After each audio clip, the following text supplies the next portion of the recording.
नमस्कार। आज साल का आखिरी दिन और आखिरी दिन जो है हम आपसे खबरों पर भी बात करेंगे, राजनीति की बात भी करेंगे और कोशिश करेंगे कुछ आपको बेहतर जानकारी दे सकें। नए साल को लेकर हम भी कोशिश कर रहे हैं कि बहुत सारे सुधार और भी किए जाएँ और इस कार्यक्रम को और बेहतर बनाया जाए। आज हम चर्चा करने वाले हैं, उसके पहले मैं आपको एक शेर सुनाता हूँ। किसी शायर का बोला हुआ था पर मुझे अच्छा लगा, इसलिए मुझे लगा कि पहले आज बातचीत शेर से ही शुरू की जाए। तो शेर उसको कुछ इस प्रकार से है कि रूह तक रास्ता बनाया जा रहा है, यूं कि रूह तक रास्ता बनाया जा रहा है और जिस्म को जरिया बनाया जा रहा है। और जख्म पर नहीं आंख पर बांधी है पट्टी, जख्म पर नहीं आंख पर बांधी है पट्टी, चोट को अंधा बनाया जा रहा है। और नस्ल की इस भीड़ का आदी बनाकर, नस्ल की इस भीड़ का आदी बनाकर असल में तन्हा बनाया जा रहा है। और पाप को अंजाम देने के लिए धर्म को जरिया बनाया जा रहा है। ये सी लाइन है जो मुझे अच्छी लगी, मुझे लगा आप तक भी ये लाइनें पहुंचना चाहिए देश प्रदेश के हालात पे। तो अब हम खबरों की चर्चा शुरू करते हैं शेखर जी आज। और सबसे पहले आज हम प्रभात किरण से खबर की चर्चा शुरू करते हैं। आज प्रभात किरण ऊपर ही रखा है और ऊपर ही बात कर लेते हैं प्रभात किरण की, तो ऊपर की ऊपर ही बात भी हो जाएगी।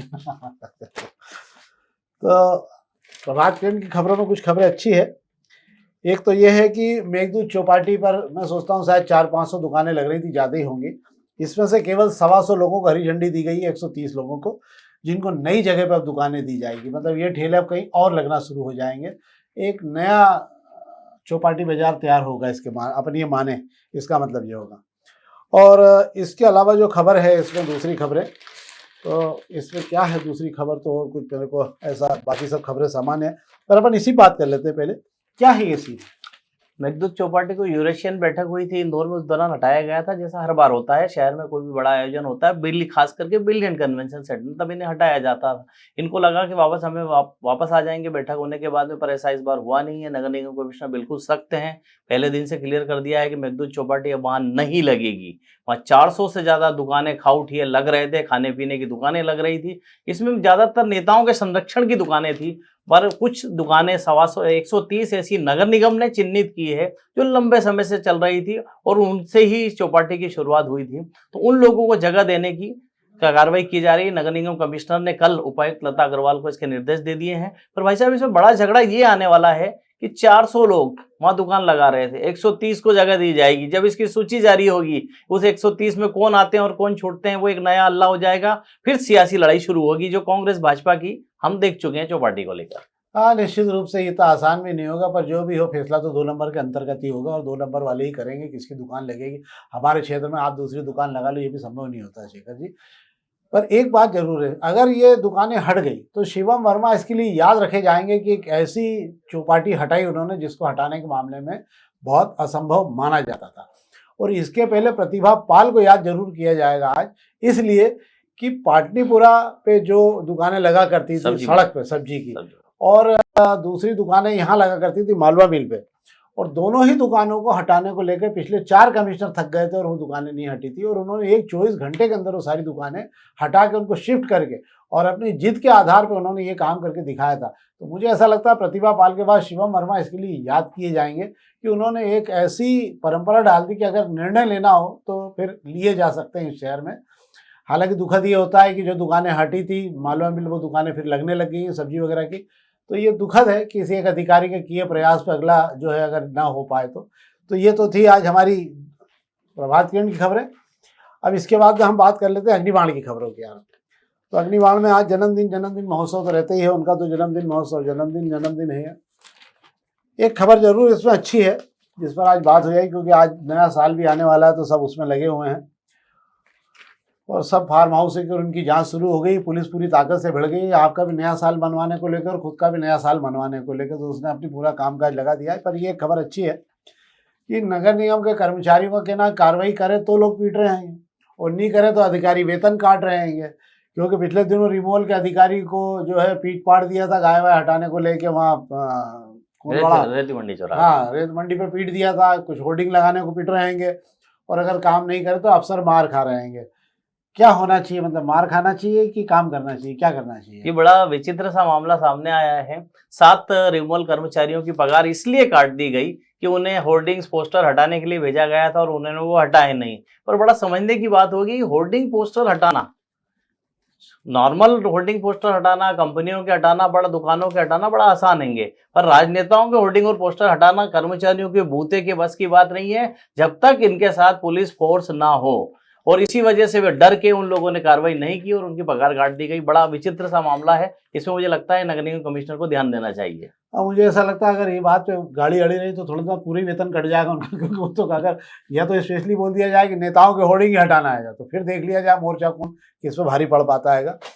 तो ये तो थी अग्निकांड की खबरें। हम पत्रिका की खबरों की बात भी कर लेते हैं। आज खबरें आज नए साल के कारण ज़्यादा नहीं है, तो पत्रिका की खबरों में एक जरूर सराफा में एक जरूर नया प्रयास शुरू किया व्यापारियों ने। निश्चित रूप से प्रशंसा की योग्य शेखर जी कि उन्होंने कहा है कि सराफा बाजार में जो व्यापारी हैं जो अपनी दुकानों के सामने गाड़ी अपनी ला के रख देते थे, उन्होंने आपस में तय कर लिया है कि जो व्यापारी हैं वो अपने वाहन बजाज खाना खजूरी चौक पे रखेंगे और उसको 300 रुपये का खर्च जो है उनका शायद वो सराफा व्यापारी एसोसिएशन दे रही, ताकि दुकानें आगे सड़क पे से बहुत सारी गाड़ियां हट जाए।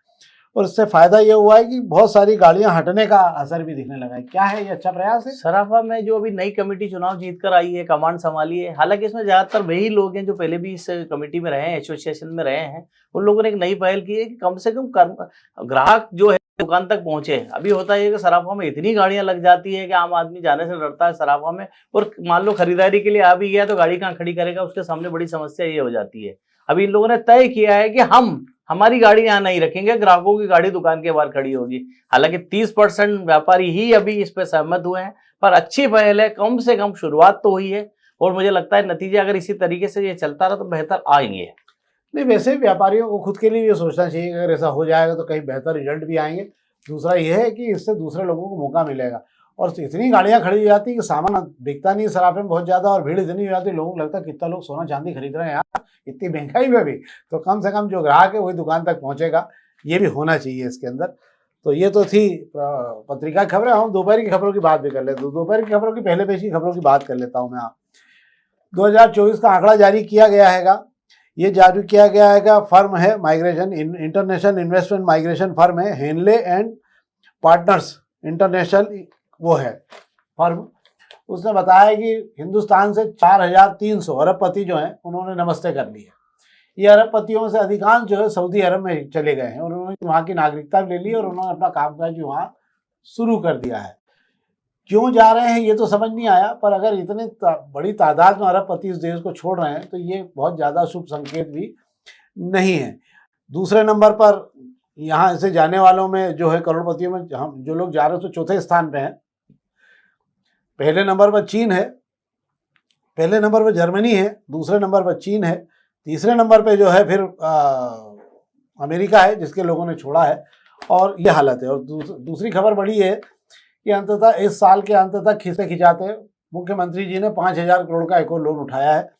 हर महीने 10,000 करोड़ से कम का लोन अब उठना संभव नहीं है और इसी से आगे की सरकार चलेगी। मतलब आप ये मान के चलिए बिना कर्ज उठाए अब इस प्रदेश में सरकार चलाना संभव होगा नहीं, क्योंकि बहुत सारे खर्च जो हैं वो रेवड़ी में जा रहे हैं और लाडली बहना जो है वो घटाघट जैसे कोई बड़ी गाड़ी पेट्रोल पीती है ऐसा पैसा पी रही है वो, इसलिए सबको ध्यान जा रहा है। एक दूसरे नंबर खबर पे हम बात करने हैं शेखर जी। भंबोरी से सयाजी तक जो है रोड 60-65 फीट की है और ये गली से होकर सीधी सयाजी निकलती है। आज यहाँ के लोग पहुँचे थे क्योंकि शायद इस रोड को भी 100 फीट का कर दिया है, कुछ ऐसा मामला है।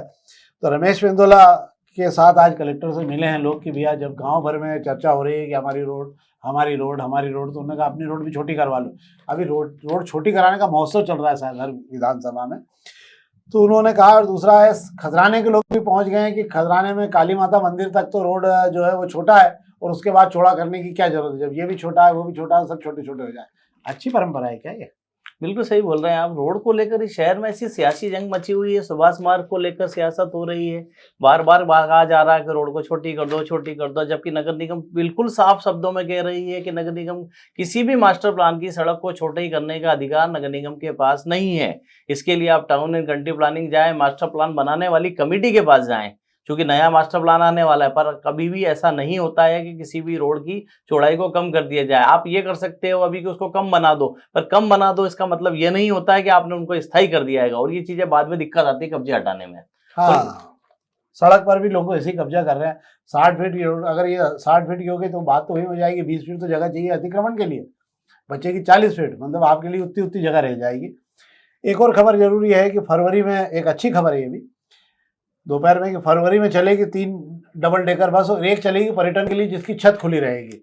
इसके टेंडर हो गए, 21 जनवरी को खोले जा रहे हैं, फरवरी से ये बस चलने लग जाएगी। तो क्या अपन माने कि अब शहर महानगरी की परंपराओं में शुरू जा रहा है? बिल्कुल सही बात है। डबल डेकर को लेकर एक बस भेजी गई थी केंद्र सरकार की तरफ से, उसको चलाकर शहर के अलग अलग रूटों पर चलाकर देखा गया कि वो बस कहाँ आसानी से चल पाएगी। बस की हाइट ज्यादा है, उसके लिए वो रास्ते देखे गए जिसपे वो चल पाए, नहीं तो तारों का जंजाल है, पेड़ों की कटाई करनी होगी, ये सारा ना करना पड़ेगा। इसको देखकर रूट तय किए गए थे, उस रूट के हिसाब से इन्होंने तय किया। और एक बस को पर्यटन पे चलाने का अच्छा विचार है।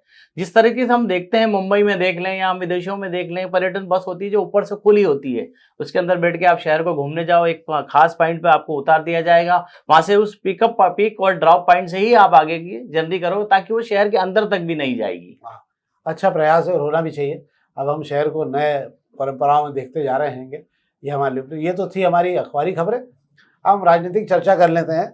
राजनीतिक चर्चा में ये है कि वही भाजपा के नगर अध्यक्ष, नगर और जिला अध्यक्ष दोनों में खींचतान शुरू हो गई है और ये पूरी उठापटक जो है बिल्कुल दिल्ली तक पहुंच गई है।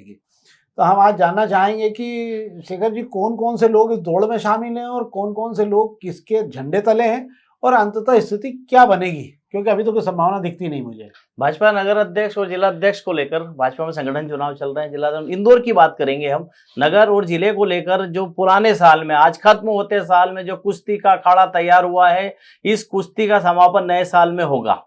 इसकी पूरी तैयारी हो गई है। अब बात कर रहे हैं कि ये कुश्ती इतनी उलझ गई है कि भोपाल के नेताओं की बस की बात नहीं दिख रही है कि वे इंदौर शहर को नगर अध्यक्ष या जिला अध्यक्ष दे पाए।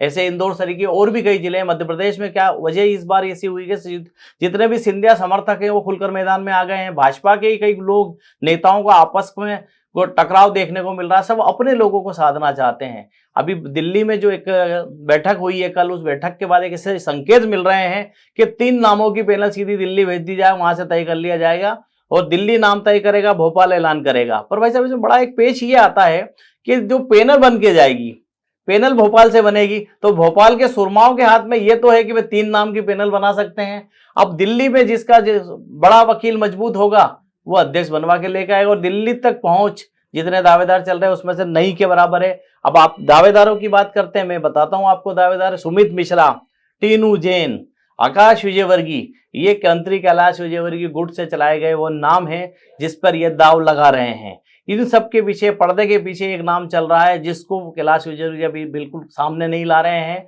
वो है जीतू जिराती। जीतू जिराती को वो भी शहर अध्यक्ष बनाना चाहते हैं। अब दूसरा गुट यहाँ जो आ गया है बड़ा दिलचस्प है, जो गौरव रणदिवे कभी कैलाश विजयवर्गीय के नाम से जाने जाते थे, वो गौरव रणदिवे मालिनी गौड़ गुट से जुड़ गएंगे। मालिनी गौड़, उषा ठाकुर, मनोज पटेल, सामंत सोनकर, ये सारे लोग हैं। और इसके अंदर तुलसी सिलावट भी कहीं ना कहीं जुड़ते नजर आ रहे हैं, जिस तरीके से उन्होंने जिला अध्यक्ष के लिए अपना उम्मीदवार खड़ा कर दिया चिंटू वर्मा के सामने। तो ये मुझे लग रहा है एक बड़ा से वो हो गया। अभी सारे नेताओं में कौन सा नाम बैठेगा ये बताना आज बहुत मुश्किल है। बबलू शर्मा अपनी तरफ से लगे हैं, वीडी शर्मा के थ्रू, मुकेश राजावत, अरविंद भदौरिया के थ्रू लगे हुए हैं और इनके सबके अपने अलग अलग आका हैं भोपाल में। हाँ, ये बात है कि अच्छा इन सब के आका भोपाल में और उनके काका दिल्ली में है। पहली बात। तो दूसरी बात एक और है इसके अंदर यार, कि जितने सूरमा भोपाली हैं ये, इन सूरमा भोपालियों को मैंने देखा कि ये केवल भोपाल तक ही हैं। इसके ऊपर जाना इनका बहुत कठिन हो जाता है, क्योंकि ये इनका सूरमा वहीं निकल जाता है जितना भी रहता है। इनको समझ में आया था कि दिल्ली में जाके ये यस मैन की स्थिति में रहते हैं और जो भी फैसला हो जाए।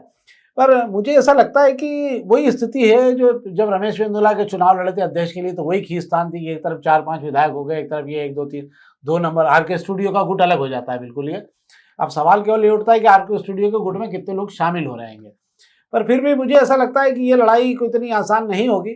और मुझे जो दिख रहा है, जो दूर दूर तक, अपन यूँ कह सकते हैं संजय, जो तुमको भी दिख रहा होगा कि दूर दूर तक कि ये जो है ये इंदौर अध्यक्ष का मामला जो है ये प्रदेश अध्यक्ष के निर्णय के बाद ही हो पाएगा, क्योंकि यहाँ इतनी खींचतान हो गई कि जो नया अध्यक्ष आएगा वो अपने हिसाब से फिर अपने समीकरण बैठाएगा। पहले भी यही होता रहा है और अभी भी यही होगा। मुझे लगता है शहर को लेके जो खींचतान है उसमें यही स्थिति रहेगी। तो एकलव्य जी पीछे हट गए क्या? एकलव्य जी पीछे नहीं हटे। जो दूसरा गुट हैगा, गौरव रणदीवे जो गुट हैगा, उस गुट के अंदर एकलव्य सिंह गौड़ का नाम है, दिलीप शर्मा का नाम है। बड़ी चौंकाने वाली बात है कि दिलीप शर्मा गौरव रणदीवे के साथ हैं और गौड़ परिवार से भी जुड़ गए हैंगे वो। वाह। जबकि पिछली परिषद में दिलीप शर्मा और गौड़ परिवार के बीच में लंबी खींचतान चली है कि विभाग को लेकर। पर क्या होता है, सियासत में कोई किसी का सगा नहीं होता है, जब जिसको मौका मिलता है एक हो जाते हैं। हाँ, ये बताता है कि हमें राजनीति में किसी के झगड़े लंबे नहीं होते हैं और सब जगह पे जो है वो बाद में जाके, इसीलिए कहते हैं कि राजनीति में एक दूसरे घर ही राम कभी नहीं बनना चाहिए, क्योंकि बाद में दोस्ती हो जाती है और सब भांडा फूट जाता है किसने किसके बारे में क्या कहा था। तो मुझे ऐसा लग रहा है कि हमें भी इंतजार कर लेना चाहिए बेहतर परिणामों को लेकर। जो भी अध्यक्ष बनेगा उसका स्वागत है। आज साल का आखिरी त्यौहार, ये आखिरी कार्यक्रम है हमारा, और कल हम नए साल में आपसे मिलेंगे। नए साल की नई खबरें होगी हमारे पास में, तो हम ये देख लेंगे। पर हम आपसे फिर आग्रह करेंगे अधिक से अधिक लोग इस कार्यक्रम को देखें और अधिक से अधिक इस कार्यक्रम को लाइक करें। बहुत बहुत धन्यवाद।